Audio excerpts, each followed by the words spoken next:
구름 속에 소리가 나서 이르되 이는 나의 아들 곧 택함을 받은 자니 너희는 그의 말을 들으라고.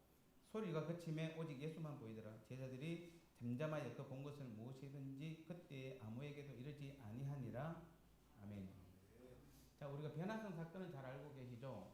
오늘 변화산의 영성.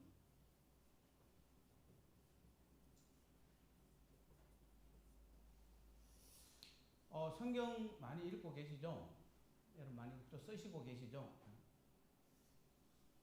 구약을 쓸 때 여러분이 구약을 읽을 때 어떤 마음으로 읽는지, 오늘 이 변화산 사건은 사실은 예수님의 사역의 그 터닝 포인트예요. 지금까지 사역하고 변화산 사건을 중심으로 완전히 달라지는 터닝 포인트가 변화산 사건이에요. 근데 이 터닝 포인트라는 게 왜 중요한 거냐면은 여러분 구약 읽을 때 대체로 어떤 마음으로 읽으세요? 여러 가지 마음이 있을 수는 있을 거예요. 제가 물어보면 여러분 좀 대답하기 어려우니까. 네. 그 다음에 신약은 또 어떤 마음?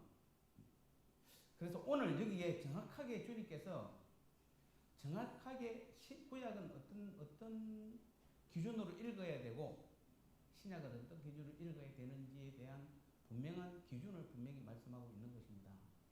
그래서 우리가 이 변화산 사건은 굉장히 중요한 사건이에요. 저도 이게 옛날에 그냥 넘어갔는데 어느 날 이게 딱 보는데 너무 중요한 말을 여기다 이 변화산 사건을 통해서 기록을 해놓는 겁니다. 그래서 제가 얼마 전부터 강의를 하려다가 이제 오늘 한번 이 강의를 했는데 오늘 끝날지는 모르겠습니다만은 그래서 이 변화산 영성에서 제일 중요한 것은 신구약의 구속사적 의미가 굉장히 큽니다. 이런 단어 쓰면 싫어하시죠. 구속사 이런 거 나오면 싫어하는데 우리를 구원하신 하나님의 그 일하신 역사가 굉장히 큰 의미가 있는 게 바로 이 변화산 사건입니다. 어쩌면은 주님이 탄생하시고 주님이 고난받기 중간에 지금 중간에서 이 변화산 사건을 지금 이야기하고 있는데 29절에 보니까 뭐라고 됩니까? 기도하실 때에 자 지금 일단 여기 간 사람들은 누굽니까? 베드로와 야고보와 요한과 야고보를 데리고 예수님이 두 사람을 아주 제일 베드로, 야고보, 요한 세 사람을 데리고 갔죠. 예, 데리고 갔는데 기도하실 때에 29절로 용모가 변화되고 그 옷이 휘어져 광채가 나더라. 자, 이것은 요 29절은 예수님의 지금까지 모습은 다르고 예수님의 영광의 모습이에요.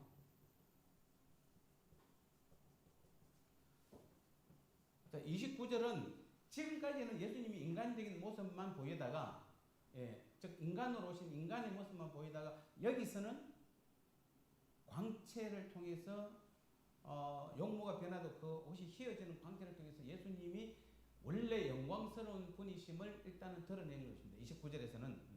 그 다음에 이제 30절에 두 사람이 등장하죠. 누구 등장합니까?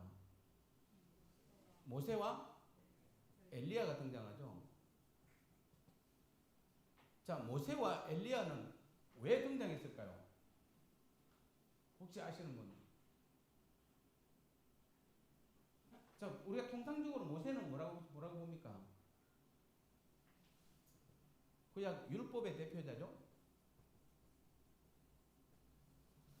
엘리야는 선지자의 대표죠. 구약은 사실은 딱 두 가지로 말하는 거예요. 율법과 선지자예요. 구약 성경은 율법과 선지자. 이야기가 아니고 구약 성경은 율법과 선지자. 예수님이 분명히 정의를 딱 했는데 구약의 모든 성경을 토탈한다는 39권이 율법과 선지자의 앞부분에는 율법이고 뒷부분은 선지자들의 행적이에요. 그러니까 율법과 선지자인데 모세와 엘리야가 등장했다는 것은 무슨 의미입니까? 구약을 대표한 분이 이 두 분이. 그러니까 이 두 분은 지금 구약의 대표자들이에요.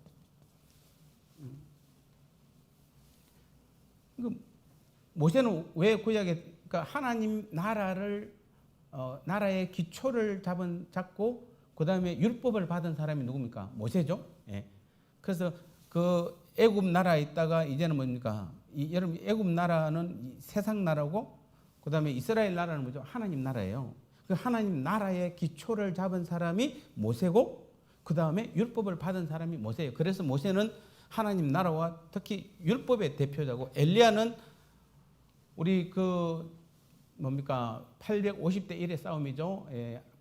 바알 선지자와 아세라 선지자 850대 1의 싸움에서 승리한, 그래서 모든 사람들이 가장 존경하는 선지자의 대표적인 사람이 바로 엘리야입니다.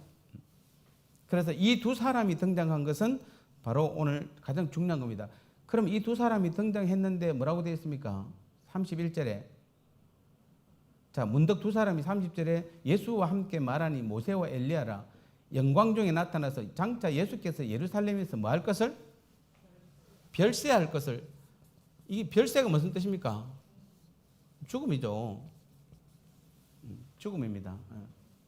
그러니까 자, 이상하지 않아요? 여러분, 이 성경을 읽다 보면 좀 이상한 거 안 느낍니까? 아니, 지금 누가 말을 한다? 지금 별세가 예수님 죽음입니다. 그러니까 예루살렘에서 앞으로 뭐 한다? 예수님이 십자가에 죽을 거라는 거 이야기하잖아요. 근데 누가 이야기합니까? 이 이야기를 지금. 모세와 엘리야가 하잖아요. 아니, 그 옆에 있는 예수님이 말한다든지 아니면은 베드로나 야고보, 요한이 말을 하면 이해가 되는데 지금 두 사람인데 모세와 엘리야가 나타나가지고 예수님이 장차 문득 두 사람이 영광 중에 나타나서 장차 예수께서 예루살렘에서 별세하실 것을, 십자가에 죽을 것을 말할세. 왜 이분들이 말을 해요? 자, 이것이 이제 우리가 구약을 보는 아주 굉장히 중요한 포인트예요. 구약을 성경 이야기로 보면은 약해요. 그러니까 쉽게 얘기하면 모세와 엘리야 구약이죠. 이 구약은 오직 뭐만 이야기하냐면은 이 두 사람이 구약의 대표잖아요. 예수님의 뭘까요? 대속. 예. 십자가 대속.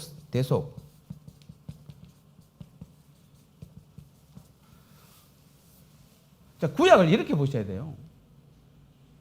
구약을 하나의 이스라엘을 역사로 봐도 안 되고, 그 사람들의 어떤 행적으로 봐도 안 되고, 구약은 오직 뭘로 봐야 되냐면은, 즉, 쉽게 말하면 구약은 지금 무엇을 이야기하고 있냐면, 오직 예수님의 십자가의 대속을 이야기하고 있어요.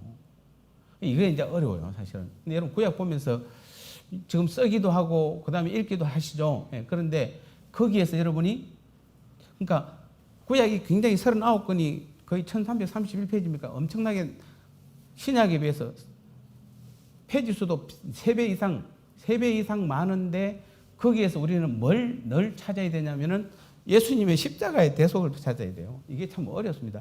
그래서 여러분 아담과 하와가 선악과를 먹고 나서 하나님을 피했잖아요. 먹고 나서 제일 먼저 했던 행동이 뭐였습니까? 자기들이 드디어 벗은 것을 그때서야 봤죠. 그래서 뭘로 가렸다?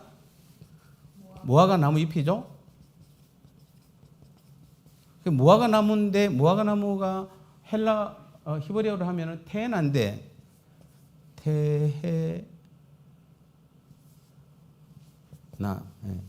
테헤나예요. 테헤나도 하고 테헤나. 즉 이 말은 뭐냐면은 십자가로 보여준다. 그러니까 자기들이 지금 뭘 했습니까? 선악과를 먹음으로써 하나님을 떠났죠. 근데 그 해결 방법을 무화과 나무라는 뜻이 뭐냐면은 그 해결할 수 있는 것은 십자가를 통해서만 해결할 수 있다는 것을 보여주는 것이 태어나 원래 이 네 단어의 뜻이에요. 그러니까 무화과 나무 잎으로 그들이 가렸다는 것은 장차는 지금은 아니지만 이제 우리가 선악과를 따먹고 나서 이제 이 영원한 죽음에 처했는데 이것을 해결할 수 있는 것은 오직 뭐밖에 없다? 십자가밖에 없다는 것을 테헤나를 통해서 이미 무화과 나무를 통해서 보여줘서 근데 이건 어미론으로 읽으려면 이게 굉장히 어려운 부분이기 때문에 저는 하여튼 연구하다가 이걸 찾았어요. 테헤나에서. 그런데 실제로 이게 이제 창세기 3장에서 나오는 사건이잖아요. 타락하고 나서부터. 그리고 나서 구약은 줄곧 끊임없이 뭘 다룬다? 결국에는 자, 우리가 지금 죄를 지었습니다. 우리가 하나님의 원래 자녀인데 원래 하나님 나라는 어떤 나라입니까? 하나님께서 다스리고 아담과 하와가 그 하나님의 나라에서 아무 걱정 없이 하나님과 영원히 함께 살 수 있는 그런 나라였습니다. 그런 나라였는데 이제 뭘 해서 우리가 선악과를 따먹음으로써 하나님과 단절돼 버렸죠. 대적자가 되어버린 겁니다. 그래서 우리는 이제 영적, 육적 사망에 이르게 된 것이에요. 그걸 해결하려고 이제 여러분 구약 시대에 우리가 어떤 짐승을 잡아서 우리가 여러분 그 짐승의 피로 우리의 죄를 용서해 달라고 하는데 그거는 사실은 해결하는 건 아니에요. 하나님께서 그것을 보고 용서해 주는 것뿐이지 죄가 근본적으로 해결된 건 아니에요. 그러니까 지금 우리는 어떻습니까? 만약에 여러분이 지금 우리 같은 경우에 죄를 지면 어떻게 되죠? 자, 우리는 지금 아담과 하와가 지은 그 원죄에 대해서는 이미 주님께서 십자가에 죽으심으로 여러분이 함께 죽었음을 믿는, 사실은 제가 여러분 자꾸 죽으라 그러는데 여러분 사실은 죽으시나요? 모르시죠? 죽은 사람 손 들어보세요. 십자가에서 주님과 함께. 안 죽으면 여러분 기독교 역사는 시작이 안 돼요. 여러분 통해 절대로. 그러니까 여러분 지금 오후 예배 드려도 십자가에 안 죽으면은 역사 안 해요. 지금 차라리 가시는 게 좋아요. 집으로. 괜히 그 불편하게 앉아있지 마시고 그냥 가세요. 안 죽었으면은. 죽은 사람은 앉아있어요. 근데 죽은 사람은 여기 손 들어보세요. 죽지도 안 해놓고 계속 앉아있어요. 그래서 이게 이제 여러분 오해하는 겁니다. 우리가 잘 기억해야, 이게 참 우리가 신학적으로 좀 어려운 건데, 여러분 예수 믿어요라는 말에는, 사실 내가 예수님 믿습니다라는 말에는 주님이 십자가에 달 때 나도 이미 죽은 것을 믿는 것이에요. 죽으라 해서 죽는 게 아니고, 여러분 죽으려고 해봐 절대 안 죽어요. 여러분 죽는다는 게 여러분 이거 아니라는 거 여러분 알아요. 뭡니까? 나를 완전히 죽이는 건데 잘 안 되잖아요. 근데 실제로는 여러분 다 죽은 사람들이에요. 안 그러면 여러분 지금 하나님 앞에 아무 자녀 아니에요. 실제로. 왜냐하면은 우리가 새로운 피조물이 되려고 그러면 뭐야 됩니까? 반드시 죽어야 되고 다시 살아나야 되거든요. 여러분 살아난 것은 믿잖아요. 내가 새로운 피조물이, 내가 마귀의 자녀, 지금 하나님의 자녀하고 마귀의 자녀 지금 내가 두 집 살림하는 겁니까? 아니잖아요. 우리는 마귀의 자녀에서 이미 하나님의 자녀로 새로 태어난 거잖아요. 그러니까 그렇게 하려면 내가 죽어야 돼요.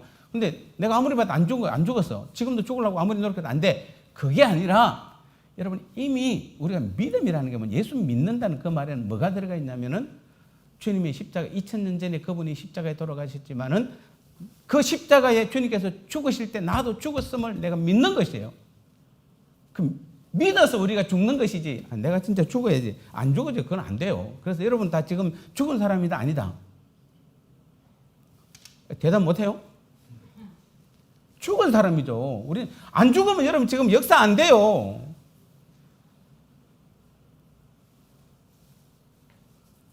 하도 죽으라 그러니까 이제 해봐도 안 되니까 이제 죽는 거 막 안 죽, 이건 안 돼. 그러면 안 죽고 그냥 대충 그냥 믿음. 그러니까 이게 대충 나오잖아요. 완벽이 안 되고. 여러분 그게 아니에요. 다시 한번 여러분 예수 믿습니다. 예수님 믿습니다라고 하는 것은 예수님이 십자가에 죽을 때 나도 죽은 것을 믿는 것이에요. 내가 하나님 예수 믿는다는 그 자체에 이미 내가 죽은 거예요. 죽었어요. 그리고 주님 부활할 때 새 생명으로 나가 다시 살아났어요. 그래서 우리 안에 지금 누가 들어와 있는 것이다? 성령 강림을 통해서 예수님께서 성령 보혜사 성령으로 내 안에 들어와 계시고 있는 거예요. 그 세 가지가 이미 우리한테 지금 이루어지고 있는 거, 이미 두 가지는 이루어지고 있는 것이에요. 주님께서 우리 안에서. 그러니까 오늘도 하나님께서 오전에 뭐라고 그러십니까? 나의 하나님 여호와께서 내 마음 중심에 내 심장에 그 안에 계시니 이것을 이렇게 하나님이 어떻게 우리가 죽지도 않았는데 뭐 마귀의 자녀인데 어떻게 들어올 수 있습니까? 우리는 마귀의 자녀 아니에요. 하나님의 자녀예요. 다시 태어난 것이에요, 우리가. 죽은 것을 믿으셔야 돼요. 예, 누가 만약에 어디 가서 누가 물어보면은 당신 죽었냐고 그러면은 당연히 죽었지. 내가 안 죽고 어떻게 내가 하나님 자녀가 돼? 말이 안 되지. 안 죽었으면 하나님 자녀가 안 돼요. 죽었어요. 어쨌든 자, 구약은 그래서 모세와 엘리야가 예수님의 십자가 대속을 이야기하고 있는 거예요. 지금 예수님이 십자가에 죽어야 된다는 것을 구약은 끊임없이 그 이야기를 하는 것이에요. 여러분 구약 볼 때 어떻게 보라? 힘들지만은 예수님의 십자가를 찾으셔야 돼요. 그래서 제가 여러분이 만약에 가끔 제가 이제 구약 설교를 할 때 여러분 한 번씩 보시면 알아요. 설교할 때 보면 본문은 구약이고 구약 이야기를 나누는데 제가 그래서 여러분이 제일 위험한 게 사실은 그 성경 공부 중에서도 아무나 공부하면 되는 것이 아니라 성경 공부 중에서도 자칫하면 구약의 인물 공부 있잖아요. 그 인물 공부 잘못하면은 얘는 구약 인물 몰라도 돼요. 알면 더 좋아요. 아는데 어떻게 알아야 됩니까? 모세는, 엘리야는 그 시대에 과연 주님의 이 십자가의 대속에 대해서 당대 주님께서 죽어야 되는 자기들의 죄 문제에 대해서 어떻게 그분들이 어떻게 반응을 하고 있고 어떻게 생각하고 있고 어떻게 말하는지에 포인트를 맞춰야지. 그분들이 무슨 850대 1에서 무슨 뭐 하늘에서 불이 내려왔고 막 그냥 홍해가 갈라지고 그런 쪽에다 맞추는 것보다는 진짜 우리는 구약의 이야기에서 그 주님께서, 그러니까 쉽게 말하면 죄 문제가 해결된다 안 됐다? 안 돼요.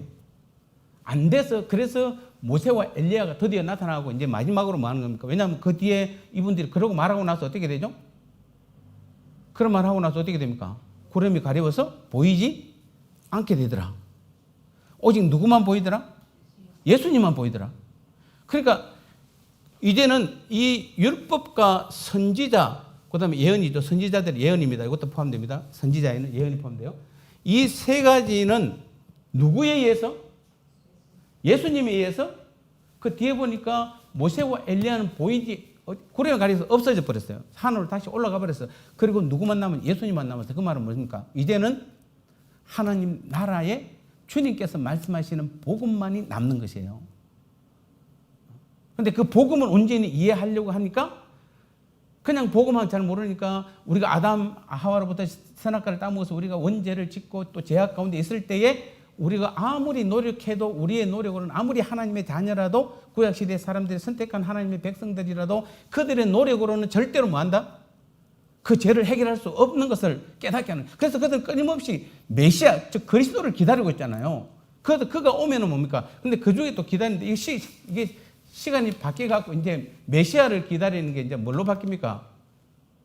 이제 로마에 그냥 헬라에 망하고 그 앞에 바벨론에 망하고 그다음 메데파사에서 또 그다음에 헬라에 망하고 또 로마에 망하니까 어떻게 합니까? 이 사람들이 메시아는 어떤 사람이다? 우리를 적국에서부터 해방시켜줄 사람으로 메시아를 생각한 겁니다. 그러니까 예수님이 오셨는데도 예수님은 아무리 봐도 해방시킬 자가 아니야. 그래서 예수님을 십자가에 못 박은 것이에요, 그들이. 근데 실제로 그 전에 원래 구약의 역사는 뭘 나타내는데 우리가 지금 죄 가운데 있는데 하나님의 자녀지만은 우리가 이 죄만 해결되면은 다시 하나님처럼 옛날 하나님의 에덴 동산처럼 우리가 거기서 하나님 관계가 회복이 되는데 문제는 이 죄가 해결이 안 되는 것이에요. 아무리 우리가 노력해봐도 하나님의 자녀인 우리가 해결이 안 돼요. 대제사장이 1년에 한 번씩 들어가도 잠타면 죽어 나오고 제사장들이 아무리 짐승을 바치고 뭐 해도 피를 흘려도 결국에는 그 죄만 용서받을 뿐이지 그것도 하나님께 용서해 줄 뿐이지 근본적인 죄 선악과 사건의 그 죄가 해결이 안 되는 거예요. 그래서 구약은 끊임없이 지금 뭘 이야기하고 있다? 이 죄 문제를 완전히 해결해야 될 그분이 누구냐면은 바로 예수님인 것이에요. 그래서 모세와 엘리야가 나타나서 지금 예수님께 그 사람들한테 뭐라고 했냐면은 예수님이 장차 별세할 거예요. 죽을 것이다. 십자가에 죽어야만 이분들이 구약을 지금 대표해서 한마디 하고 간 거예요. 마지막으로. 우리 구약 사람들은 구약은 토탈 지금 뭘 이야기하냐면 주님이 십자가에 죽으면 돼. 십자가에 우리를 죄 문제 때문에 죽기만 하면은 우리 구약은 끝이야. 그렇게 말씀하고 간 것이에요. 그러니까 이제 그때부터 이제 모든 공이 어디로 넘어간 겁니까? 예수님께 넘어간 거예요. 예수님께. 그래서 예수님은 이 땅에 오자마자 뭡니까? 회개하라. 천국, 하나님 나라. 그래서 그때부터 예수님 오직 하나님 나라잖아요. 천국. 여러분이 말한 천국은 하나님 나라예요. 그러니까 하나님 나라가 가까이 왔다. 그 다음에 이제 그분이 곧 하나님 나라 자신을 해야 돼요. 예수님 자신. 그래서 완전한 하나님의 나라는 언제 임하냐면은 제가 어제 금요일 날 아침 말씀 때 그 그리스도가 무슨 뜻이라고 그랬습니까?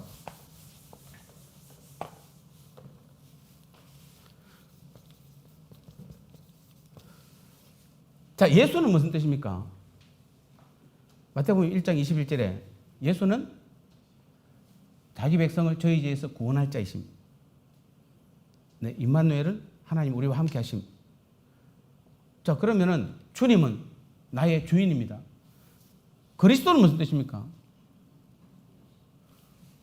기름 부음을 받은 자라는 뜻이죠.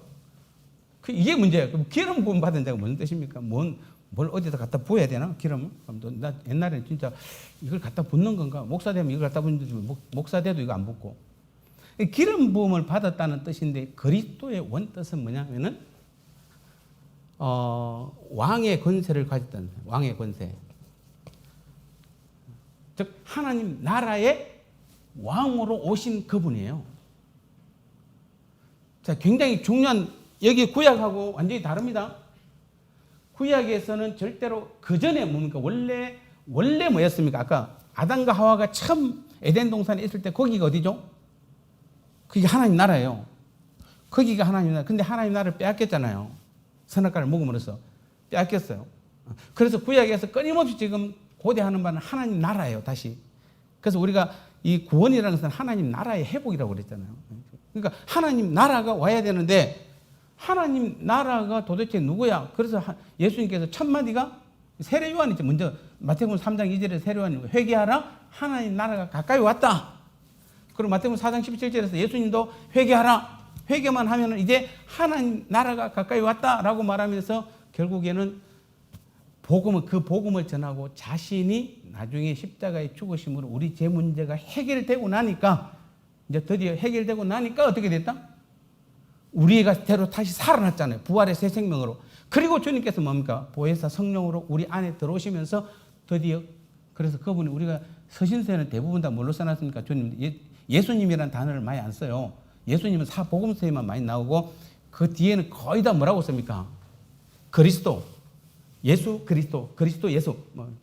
그러니까 그리스도 다 어느 불러도 상관없어요. 원래 뜻은 이 그리스도라고 부르는 것은 성령으로 우리 안에 오신 그분은 하나님 나라로 오신 것이에요. 근데 그분은 하나님 나라에는 반드시 뭐가 있어야 됩니까? 나라의 3요소 뭐였죠? 국가의 3요소 뭡니까? 첫 번째는 일단은 백성이 있어야 되죠. 두 번째는 땅이 있어야 되죠. 세 번째는 주권이죠. 자, 이 세 가지가 있어야 나라가 돼요. 하나님 나라 백성은 우리예요. 땅은 하나님 나라, 온 전 세계가 하나님 나라예요. 그 다음에 주권, 왕이 누구냐 이 말이에요. 왕. 그 왕이 누굽니까? 그리스도예요. 그래서 그리스도란 단어를 여러분이 이해하려면은 그리스도는 단위 나오면 그분은 나의 왕이다 이렇게 하는 거죠. 주님은 뭐죠? 그분 나의 주인입니다 이런 뜻입니다. 주인하고 왕도 같은 뜻을 주지만, 그래서 그리스도란 단어를 쓸 때도 있고 주님이라는 단어를 쓸 때도 똑같이 상관없습니다만은, 정확하게 말하면 그리스도는 왕의 권세를 가져온 그분은 뭡니까? 나의 하나님 나라의 왕입니다. 이 지금 시간이, 제가 이거 사실 오늘 좀 많이 해야 되는데 이거 좀 많이 못해서 시간이 없어서 좀 그렇긴 한데, 어쨌든 우리가 정리해 보면은 모세와 구약의 율법과 선지자들과 예언서 전체가 다 말하는 마지막 결론은 주님께서 우리 이제 드디어 제 문제를 해결해서 그분이 어디에 있다? 십자가에서 죽어야 됨을 구약은 말하고 있는 것이에요. 그걸 여러분 볼 수 있으면 굉장히 이제 여러분 말씀이 확 열린 사람들이에요. 그걸 볼 수 있으면. 구약에서 뭘 봐야 되냐면은, 야, 진짜 노력해도 안 되네. 심지어는 다윗도 실수하네. 솔로몬처럼 뭔가 다 이룰 것 같았는데도 모든 권한을 다 가져봐도 안 되네. 예, 하나님께서 막 줄 거는 다 줘봤는데도, 솔로몬한테 줄 거 다 줘봤잖아요. 인간이 누릴 수 있는, 심지어는 여자들도 1000명까지 붙여줘봤잖아요. 그러니까 뭐 남자가 태어나서 여자 1000명이면 복 받았지 뭐. 최고로 복 받았잖아요. 최고로 복. 그런데도 뭐죠? 결국에는 아니네 이렇게 나와요. 모든 걸 다 줘봐도 아니네. 구약에서 그걸 봐야 돼요. 결국은 우리가 지금 이렇게 어려움을 겪는 것은 뭐 때문에 있다? 죄 문제가 해결돼야 됩니다. 그 죄 문제를 해결할 사람은 율법도 아니고 선지자들도 아니고 예언도 아니고 예수님이 십자가 사건이다라는 것을 모세와 엘리야가 보여주는 것이에요. 근데 그렇게 보여줬는데 문제는 이제 베드로의 행동입니다. 그 뭐라고 되어 있습니까?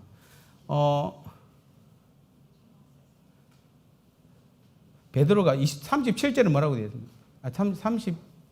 32절에 베드로와 및 함께 있는 자들이 깊이, 꼭 베드로는 뭐 할 때 존다? 중요할 때 꼭 졸고 앉아있어, 이게. 게세마네 동산에서도 예수님 이제 곧 죽으러 가야 되는데 예수님은 지금 땀방울이 핏방울 되도록 지금 기도하고 있는데 베드로와 제자들 또 깊이 또 졸고 있어. 근데 여기도 지금 졸고 있어. 졸고 있다가 이 베드로가 나중에 얼른 놀래서 비아나산 사건 때문에 놀래서 깼는데 일어나자마자 뭐라고 그럽니까? 그 환경이 너무 좋으니까 뭐라고 그러죠? 내가 이 초막이라고 또 해석해 놓으니까 여러분 지금 초막이 뭡니까? 예, 풀집 이렇게 하면 안 되고 텐트 3개예요. 텐트 3개. 쉽게 말하면 여러분 이건 그 당시 풍습이에요. 유대인들은 새로운 손님이 오면은 자기들 자는 집에다 안 재우고 만다 바깥에 텐트를 하나 새로 만들어줘. 이게 풍습이에요. 그러니까 베드로는 좋은 마음으로 하나님 내가 텐트 3개를 만들어 줄 테니까 하나는 주를 위해, 하나는 모세를 위해, 하나는 엘리야를 위해서. 그러니까 이 나쁜 게 아니에요. 그런데 인간적으로 보면 굉장히 접대를 잘한 거예요. 베드로 멘트가. 근데 이제 여기서 문제가 있어요. 자, 우리 지금 한국 교회가 지금 여러분 한국 교회 말씀이 많이 여러 가지가 있습니다만은 졸다가 말씀을 여러분 잘못 듣고 잘못 가르치면은 인간적으로 원하는 것만 다 가르쳐요. 지금 우리가 주님께서는 지금 뭘 원하고 있는데 복음을 이야기하고 있잖아요. 오직 복음이에요. 하나님 나라와 복음이에요. 자신이 왕으로 왔음을 지금 선포하고 있는데 우리는 지금 인간적으로 주님 이렇게 우리가 건물을 잘 지는 뭘 잘해 인간적으로 잘해놓고 이게 왜 이렇게 됐습니까? 졸아서 그래요. 졸아서 그래. 만약에 베드로와 그 제자들이 깨어서 처음부터 다 봤다라면은 주님 저게 왜 저렇게 되냐라고 물어야 되는데 그게 아니라 얼른 딱 보니까 너무 환상적이 좋으니까 초막셋을 짓고 접대를 한 것이에요. 이게 지금 우리가 그래서 우리 한국 교회가 지금 이 구약도 이것을 지금 예수님의 십자가 사건을 다 요게 해결이 되어야 십자가 대속이 돼야 우리가 뭐 한다? 다시 뭘로? 여기서 죄 문제가 해결되는 거잖아요. 여기서 죄 문제가 해결되어야 그 다음에 부활을 통해서 뭐죠? 새 생명이 우리에게 영원한 생명이 주어지는 것이에요. 그래야만 이 영원한 생명 안에 누가 들어가는 겁니까? 보혜사 성령이신 예수님께서 주님이 그 안에 들어가는 너의 하나님 여호와가 너의 가운데 계시니 그 가운데 계신다는 것은 새 생명 가운데 임하는 것이에요. 스바냐는 지금 마지막 말라기에 마지막 소예언서잖아요. 예언이에요. 실제로 이스라엘 스바냐 시대에 그게 안 일어났어요. 일어날 수가 없어요. 왜냐하면 실제로 그런 역사가 나타나려고 그러면은 이 문제가 해결돼야 되고 제 문제가 해결돼야 되고 부활의 생명으로 살아나야 되기 때문에 그래야만 주님께서 그 안에 들어갈 수 있는 주님은 지금 죄 있는 구석 안에 못 들어가는 것이에요. 그래서 구약에는 절대로 못 들어가요. 구약에는 아무리 잘해도 하나님께서 그들 안에는 못 들어가요. 죄투성이 죄가 해결이 안 됐기 때문에. 근데 지금은 뭐죠? 이제 예수님께서 오셔서 뭐 한다? 이 십자가의 대속 실제로 구약의 예언대로 아니면 구약의 말씀대로 십자가 대속 사건을 통해서 죄 문제가 해결돼 버렸고 그다음에 부활로 살아나서 우리에게 새로운 생명, 영원한 생명을 주셨어요. 그러니까 이제는 뭡니까? 드디어 내 안에 이제는 하나님의 성전이 들어서는 것이고 내가 하나님의 몸이 되는 것이고 그래서 하나님이 내 안에 들어와서 나와 하나가 되어서 내 안에 영원히 계시는 것이에요. 그걸 지금 오늘 이 변화산에서는 뭐 한다? 모세와 엘리야를 동원해서 예수님이 사역을 정확하게 선을 꺼주는 것이에요. 구약은 이렇고 신약은 이렇다는 거예요. 예수님의 사역은.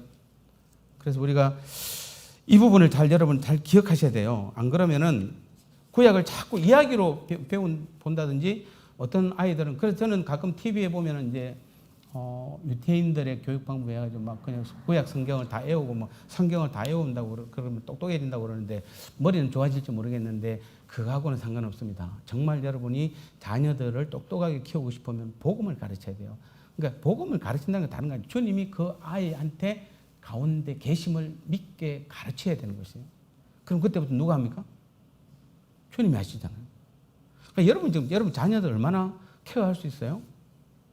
돈 많이 막 그냥 학원 많이 보내면 막 그 자녀가 건강하게 막 영성도 튼튼하게 잘 자랍니까? 오히려 지금 보니까 지금 어릴 때부터 지금 학원 교회에서 자기 부모 안 다니고 자기 혼자만 다녔던 아이들이 더 훌륭하게 되고 목사가 된 케이스도 있어요. 제가 그래요. 우리 집안 아무도 안 다니는데 지 혼자서 그냥 성경책 끼고 다니지만은 결국에는 뭐 제가 부모가 뭐 신앙생활 잘하라고 저한테 말했습니까? 마지막 한번 보십시오. 여러분 굉장히 중요한 구름이 와서 그들을 뭐한다? 덮는지라. 이 말은 모세와 엘리야가 아무리 위대한 구약의 대표 인물일지라도 예수 그리스도 앞에서는 뭐한다? 그분은 종이고 사안에 불과한 것이에요. 즉 율법과 예언은 결국은 뭡니까? 예수님의 복음의 그림자에 불과해요. 그런데도 아직도 여러분 율법을 지키려고 해요. 아직도 우리 한국교회는 율법을 지키려고 해요. 그래서 뭔가 막 해야 돼. 뭔가 막 잘 갖춰야 되고 막 해야 되고 막 그냥. 그러니까 여러분 지금 아직도 강대상이 굉장히 거룩하죠. 재민수 군사님 여기 기도하고 올라오세요. 청소할 때?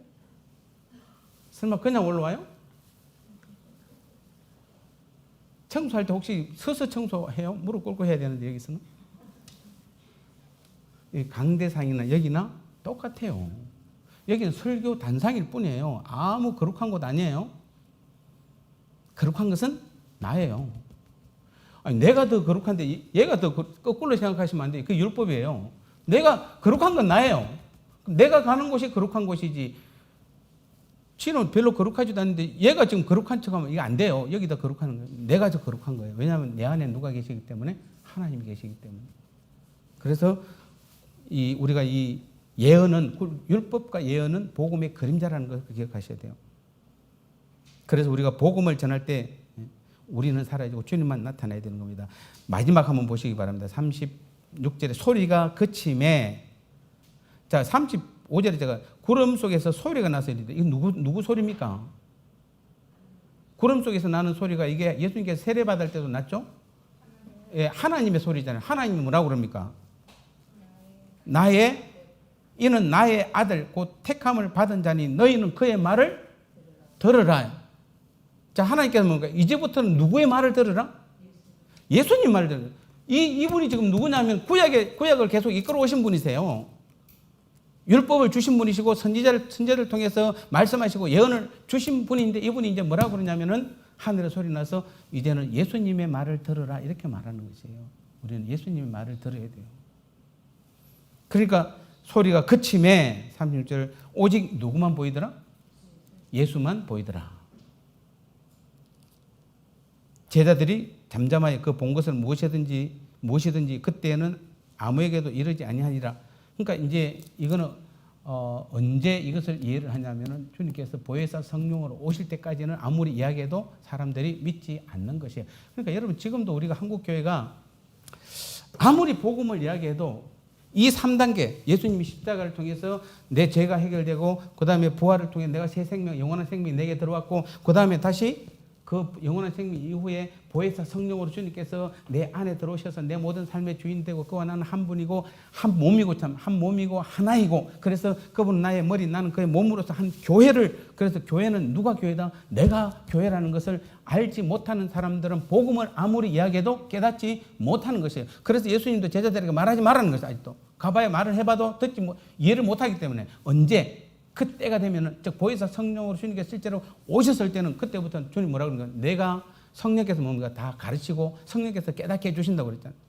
그래야만 알 수 있는 것이에요. 오늘 우리 결론적으로 말씀드리면은 구약은 우리가 버리라는 게 아니에요. 절대로 그러면 안 돼요. 구약을 통해서 우리는 끊임없이 나를 봐야 돼요. 나를 어떻게 나와 주님을 보셔야 돼요. 구약이 어쩌면 나지? 구약을 읽어보면서 어쩌면 나와 똑같은지 몰라. 그 말 안 듣는 이스라엘 백성들 보면은 꼭 나 같아. 꼭 나 같아. 어떨 때는 다윗 할 때는 막 그냥 힘이 나는데 그것도 나야. 어떨 때는 내가 막 진짜 믿음이 충만하고 다윗처럼 충만해 놓고 어떨 때는 솔로몬처럼 믿음이 참 좋다가 누릴 받다가 여러 가지 상황들을 보면서 결국은 나와 주님을 보셔야 되는 것이에요. 그러면서 해결될 수 없다. 나는 절대로 해결할 수 없다. 주님만이 해결할 수 있다는 것을 구약은 끊임없이 가르치는 것입니다. 그걸 통해서 그래서 주님은 율법을 완성하러 오신 분이 피한 분이 아니세요. 그러면은 이제는 우리는 복음이 우리 안에 온전히 선포되는 것이에요. 그러면은 우리 구약도 열심히 보시고 신약도 잘 보셔서 두 개를 조화롭게, 그러니까 구약, 율법, 그 다음에 뒤에 선지서, 예언, 그 다음에 신약의 사복음서, 그 다음에 이제 사도들을 통해서 말한 서신서, 그까지만 여러분 이해하시면은 요한계시록은 여러분 쉽게 여러분 풀 수 있는 부분 아니에요. 그러니까 그까지만 성경을 딱 나눠서 이해하시면은 다 결국에는 마지막은 복음으로 들어가는 것이에요. 그러면은 주님께서 말씀하시고자 하는 그 부분이 정확하게 드러나는 줄 믿습니다. 우리가 이 구약을 그런 식으로 신구약을 그런 식으로 보시면은 훨씬 더 여러분에게 도움이 될 줄 믿습니다. 기도하겠습니다. 하나님 감사합니다. 오늘 우리가 변화산의 영성 또 변화산 사건을 통해서 주님은 구약의 모든 것은 다 주님의 십자가의 대속에 맞춰져 있음을 다시 한번 가르쳐 주셨습니다. 깨닫게 하셨고 이제는 그 주님께서 왕으로 하나님 나라